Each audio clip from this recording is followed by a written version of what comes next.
The Tale of Buttercup.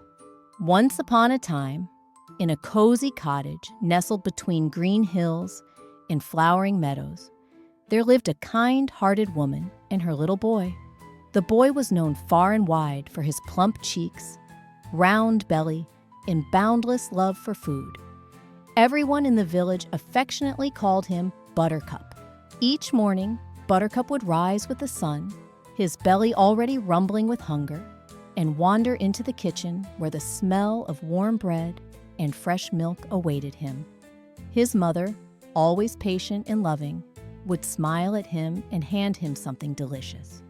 One peaceful afternoon, as Buttercup's mother was kneading dough on the wooden table, their loyal dog, Goldtooth, began barking fiercely from outside. "Go see what's wrong, my dear," she said calmly, brushing flour from her hands. Buttercup hurried outside, but moments later, he burst back through the door, his eyes wide with fear. "Mother, there's a giant witch coming this way. She's carrying a big sack on her back," he cried, trembling. The woman's heart skipped a beat. She knew stories of this witch, stories she had hoped were just old tales. Without hesitation, she whispered urgently, "Quick, crawl under the dough trough and don't make a sound. No matter what happens, stay hidden." Just then, the door creaked open. A tall, hunched figure stepped inside. She wore a cloak as black as the midnight sky, and her eyes gleamed with a strange light. "Good day to you," the witch said, forcing a smile. "I was just passing by. Say, where's your son? I brought something special for him." "He's not here," the mother replied steadily. "He went to the forest with his father to hunt rabbits." The witch narrowed her eyes. She didn't believe a word of it.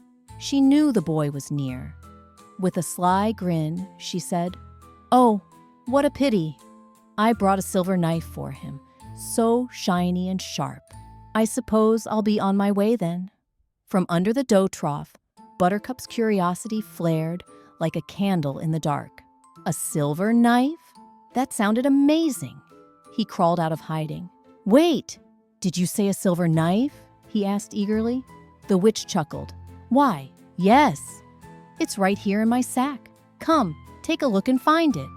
As Buttercup leaned into the sack, the witch quickly pushed him inside, tied the sack tight, and swung it over her shoulder with a wicked grin. She walked deep into the forest, her boots crunching over fallen leaves. Eventually, tired from the journey, she set the sack down beneath an old oak tree and soon drifted into a deep sleep. Inside the sack, Buttercup carefully pulled a small knife from his pocket. With steady hands, he sliced through the rough fabric and slipped out. He looked around, spotted a heavy stone nearby, and placed it in the sack. Then he ran as fast as his chubby legs would carry him, all the way home. When the witch awoke, she didn't notice the switch. She carried the sack to her dark cottage, humming a chilling tune. She filled a giant cauldron with water, lit a fire underneath, and tossed the sack inside, only to hear a loud clunk. A stone splashed into the pot. Furious, the witch howled into the night, shaking her fist at the stars. The next day, Goldtooth barked again. The sound echoed across the hills. Buttercup's mother turned to her son. "My dear, please see what's troubling him." But Buttercup shook his head. "No, Mother, I'm staying right here." He darted under the dough trough once more. The door creaked open again, and the witch entered. "Where is your son?" she asked coldly. "He's not home," the mother replied. "Oh, such a shame," the witch sighed. "I brought a silver spoon for him today. I suppose I'll leave again." At the mention of the spoon, Buttercup couldn't resist. He peeked out. "A silver spoon? Can I see it?" "Of course, my dear. It's in my sack. Have a look." Once again, as he bent over, the witch pushed him in and tied the sack. But this time, she ventured even deeper into the forest. As the sun began to set, she placed the sack on the ground and wandered off, searching for herbs. Buttercup, clever as ever, cut himself out once again, found another large rock, and placed it in the sack before escaping back home. When the witch returned, she didn't suspect a thing. She brought the sack home, boiled water, and dropped it in. This time, the stone shattered the bottom of the pot. Water splashed everywhere. The witch screamed in rage. "Twice! That boy tricked me twice!" On the third day, Goldtooth barked louder than ever before. "Mother, she's back!" Buttercup cried. "The witch is coming again with a bigger sack than before." "Hide," said his mother. "This time, do not come out no matter what." But the witch was more cunning now. She spoke sweetly at the door. "I've brought a silver fork this time, shiny as the stars. But alas, your son isn't here. I shall leave." Buttercup's heart beat faster. A silver fork! How could he resist? He peeked out again. "It's in the sack, little one." "Why not come and see?"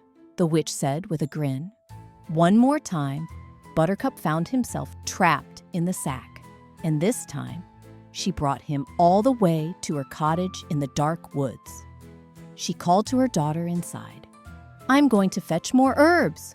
While I'm gone, cook this boy well. Don't mess it up."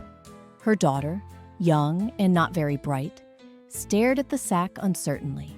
I don't know how to cook a boy," she muttered.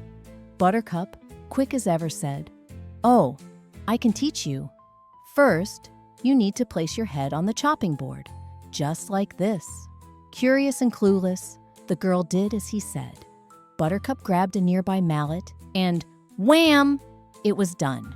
He pushed the cauldron aside, climbed to the roof, and placed thorny roots and sharp stones near the doorway. When the witch returned, she called, "Daughter, is the boy ready?" Buttercup, in a low voice, answered from the rooftop, "He is waiting for you." The witch opened the door, only to be hit by a rain of stones and roots. With a final shriek, she fell to the ground. Buttercup climbed down, found the witch's treasure chest, and filled his pockets with gold and silver. He skipped all the way home, where his mother hugged him tightly. From that day on, no witch ever dared to come near their cottage again. The moral of the story: courage and cleverness, guided by calm thinking, can light the way even through the darkest forest.